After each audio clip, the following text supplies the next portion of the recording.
আসসালামু আলাইকুম এভরিওয়ান, কি অবস্থা সবার, কেমন আছেন সবাই? তো জানি তেমন একটা ভালো থাকার কথা না, কারণ আমাদের দেশের বর্তমান যা পরিস্থিতি এইসব দেখে আসলে ভালো থাকার মতো অবস্থায় আমরা নাই। বিশেষ করে নোয়াখালী, কুমিল্লা, ফেনী, চাঁদপুর এইসব জেলা আসলে একেবারে পানির নিচে চলে গেছে আর কি। এইসব দেখলে আসলে খুবই খারাপ লাগে। তো তো আজকে আমরা মূলত এই কাজে যাচ্ছি আর কি। তো আজকে আমরা যাব হচ্ছে আসোনা ফাউন্ডেশনে। তো বাসা থেকে বেরিয়ে পড়লাম, এখান থেকে একটা বাইক নিয়ে এখন আমি যাব হচ্ছে কারণ বাজারে আর কি। তো কারণ বাজারে যাচ্ছি হচ্ছে মূলত আজকে বাড়ি থেকে ভাইয়া আসতেছে আর কি, সাইফুল ভাইয়া। তো তাকে নিয়ে একসাথে আমরা যাব আর কি। তো প্রথমে যাব হচ্ছে মাদ্রাসাতুস সুন্নাহ, তারপর আমরা যাব হচ্ছে আসুনা ফাউন্ডেশনে। তো এখন আমি যাচ্ছি হচ্ছে কারণ বাজারে। তো রাস্তাঘাটও আজকে মোটামুটি ফাঁকা ছিল, কারণ যেহেতু আজকে ছুটির দিন, শনিবার।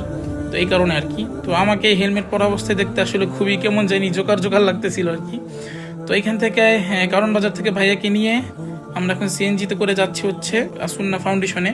তো আজকে তুলনামূলকভাবে অনেকটা গরম ছিল আর কি, যেহেতু আমাদের কষ্ট হলো, এখন একটু রোদ প্রয়োজন। কারণ যেসব এলাকায় আসলে পানির নিচে চলে গেছে আর কি, তাদের জন্য আসলে এই রোদটা এখন খুবই জরুরি। কারণ না হলে পানি আসলে শুকানো খুবই জটিল ব্যাপার।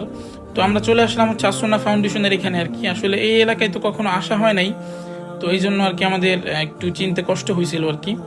তো চলে আসলাম। আর এই জায়গাটা আসলে খুবই সুন্দর, যেহেতু এখনো একটু গ্রাম গ্রাম ভাব, মাটির রাস্তা এখনো এখানে, নতুন এলাকা তো, যে কারণে আর কি এই অবস্থা।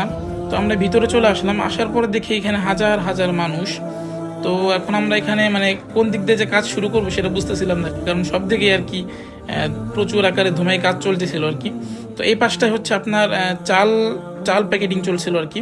তো পুরোটা মিলেই আর কি পুরোটা তাঁবু টানাই দিছে আর কি, কারণ যদি বৃষ্টি আসে তাও একটা সমস্যা, আর এই রোদের মধ্যে আসলে কাজ করাটা অনেক কষ্টকর। তো আমরা আগে খুঁজতেছিলাম হচ্ছে মাদ্রাসার অফিসটা। তো এখানে আমরা একটু কথা বলবো, তো এই কারণে আমরা খুঁজে পাচ্ছিলাম না। তো একজন ভাই আমাদেরকে সহযোগিতা করে, তো তিনি আমাদেরকে অফিসটা নিয়ে আসেন। তো এখানে আমরা কথাবার্তা বলি। তো আমাদের মূলত আমরা কিছু টাকা দিব আর কি। তো সেই টাকাটা আমরা এখানে দেবো না, আমরা আসুন্না ফাউন্ডেশনে গিয়ে দেবো। এটা হচ্ছে মাদ্রাসাতুস সুন্নাহ, আসুন্নার মাদ্রাসা এটা। তো এখান থেকে আমরা প্রথমে আগে কিছু কাজ করব, কাজটা শেষ করে আমরা ওইদিকে যাবো আর কি, আসুন্না ফাউন্ডেশনে। তো এখানে মূলত চাল প্যাকেটিং চলছিল আর কি।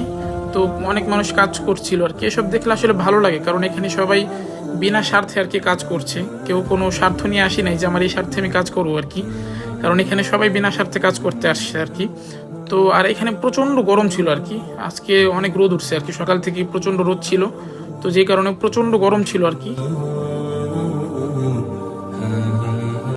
তো এই পাশে হচ্ছে আপনার ডালের প্যাকেটিং চলছিল আর কি। তো ওই পাশে হচ্ছে চাল প্যাকেটিং, আর এই পাশে ডাল প্যাকেটিং। চাল মনে হয় সম্ভবত 10 কেজি, আর এখানে হচ্ছে ডাল 2 কেজি বা 3 কেজি এরকম হবে আর কি। তো এখানেও আমরা কিছু কাজ করেছি আর কি। তো যেহেতু প্রচণ্ড গরম ছিল, অনেকে অসুস্থ হয়ে পড়তেছিল এখানে। তো তাদের সুন্দর একটা ব্যবস্থা ছিল, যে এখানে মেডিসিনের ব্যবস্থা ছিল, তারপরে তাদের লোকজন ছিল এখানে, তারা স্যালাইন পানি খাওয়াচ্ছিল সবাইকে। তো এই জিনিসগুলো আসলে খুবই ভালো লাগতেছিল। তো এখানে একটা লোক, সে আসলে অসুস্থ হয়ে পড়ে, তার মাথায় প্রচণ্ড ব্যথা হচ্ছিল বা জ্বর জ্বর আসছিল আর কি। তো তাদেরকে এখান থেকে মেডিসিন দেওয়া হচ্ছিল। এখানে যারাই অসুস্থ হয়ে পড়ে তাদেরকে বলা হচ্ছিল, কেউ যদি কোনোভাবে আঘাতপ্রাপ্ত হন তারা আপনারা এখানে এসে মেডিসিন নিয়ে যাবেন। তো তারা বারবার এটা মাইকিং করছিল আর কি। তো এই জিনিসগুলো আসলে ভালো লাগছে আর কি খুবই। তো এখন এখানে প্রচণ্ড গরম ছিল। তো এখানে আরেকটা কাজ ছিল, এখানে হচ্ছে লবণ। তো লবণের প্যাকেটগুলি একদিকে নেওয়া হচ্ছে আর কি। আর এই জিনিসটা আপনাদেরকে আমি শুরু থেকেই বলি, যারা একটু শক্তিশালী হবেন তারাই শুধু আসবেন এখানে, কারণ এখানে আপনার শক্তি না থাকলে আপনি কাজ করতে পারবেন না। কারণ এখানে যে কাজগুলি, এগুলি সবগুলি হচ্ছে অনেক ওজন বা ভারী টাইপের কাজ আর কি। তো যাদের শক্তি কম তারা এখানে না আসাটাই ভালো আমার মনে হয়। তো এখানে প্রচণ্ড গরম ছিল, যে কারণে আমাদের আসলে কষ্ট হয়ে যাচ্ছিল। তো আমাদের যেহেতু আরেকটা কাজ আছে, আসুনা ফাউন্ডেশন আমরা যাব, তো এই জন্য আমরা এখানে আর বেশিক্ষণ থাকবো না, এখান থেকে আমরা চলে যাব। তো আর এখানের দৃশ্যটা আপনাদের যদি আমি একটু দেখাই, চমৎকার একটা দৃশ্য, একটু গ্রাম্য গ্রাম্য ভাব, কিন্তু খুবই ভালো লাগে আর কি দৃশ্যটা। তো আমরা যাওয়ার সময় হচ্ছে একটু বৃষ্টি বৃষ্টি ভাব হচ্ছিল আর কি, বৃষ্টি পড়ে নাই, বাট পড়বে পড়বে মনে হচ্ছিল। তাই ভাইয়া বলতেছিল যে বৃষ্টি পড়ার আগে আমাদের আসুনা ফাউন্ডেশনে পৌঁছাইতে হবে। তো আমরা যেহেতু চিনি না, তো রিক্সা নিয়ে যাচ্ছিলাম আর কি। তো এখান থেকে দূর কম না, প্রায় আধা ঘন্টা লাগছে আমাদের রিক্সায় যেতে আর কি।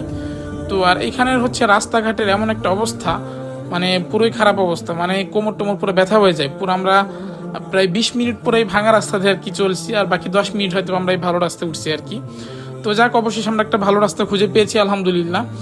তো এখন আমরা যাচ্ছি চারসন্না ফাউন্ডেশনে। তো ওইখানে থাকা অবস্থায় একটু মেঘ মেঘ ভাব ছিল, কিন্তু এখন আবার মানে প্রচণ্ড রোদ বা গরম। তো এই হচ্ছে আজকের ওয়েদারের অবস্থা।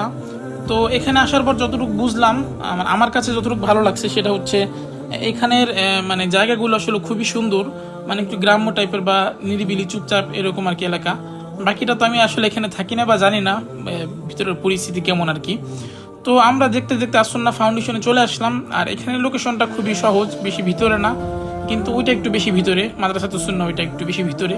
তো আমরা এখানে চলে আসলাম, এখানের কিছু কাজ ছিল, কাজ শেষ করলাম। তো এখন আমরা চলে যাব বাসায়, প্রায় বিকাল হয়ে গেছে। তো আপনাদের কাছে আমি তাদের জন্য দোয়া চাবো যারা আসলে নোয়াখালী, ফেনী, কুমিল্লা, চাঁদপুর এইসব এলাকায় আসলে আছে, তাদের অবস্থা খুবই খারাপ। কারণ এটা সরাসরি না দেখলে আর কি এটা বোঝার মতো না। তো তাদের জন্য সবাই দোয়া করবেন, আল্লাহ তাআলা যেন তাদের সবাইকে হেফাজত করে। তো এই ছিল আজকের ভিডিও। সবাই ভালো থাকবেন, সুস্থ থাকবেন, আমার জন্য বেশি বেশি দোয়া করবেন। আল্লাহ হাফেজ, আসসালামু আলাইকুম।